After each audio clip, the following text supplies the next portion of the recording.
Khubor ka Batisi TV. Lawan Rashapi da ka Frank Motors. The dark is here to rule. Ka IZ Group of Institution Bangalore. Kadai ke college babhatam nagabanta ke jingkuli nursing but paramedical course, hospital training, pinyo scholarship but 6% ka kam, haki hospital bahedo India but shabarni. Nabanta ke jingkuli ka jingseo ka barek but pila bandai group ban kuli da ka education loan. Pila aruban chukola ho number khandai nyo saw san riu pranot. Lani khandai pran riu laisan ar riwe khandai pra.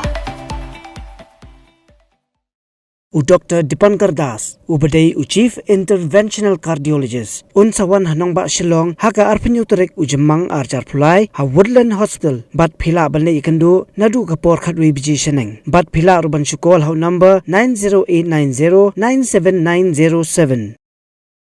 Hakini ki kendiat sengi kala sapriang ki kubor baka kenhun le no na rilom ka Garo National Liberation Army kala Khie Biang bala ong baki dan ki spangut ki samla ki bala penyaso yala die bat katay kaseng.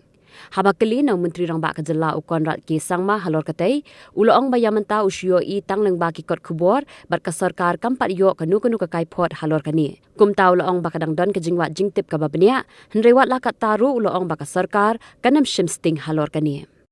It's an internal report right now. I have not seen a copy of the report yet. These are assessments that are made time to time by all the different levels. So this is part of an exercise which is normally done.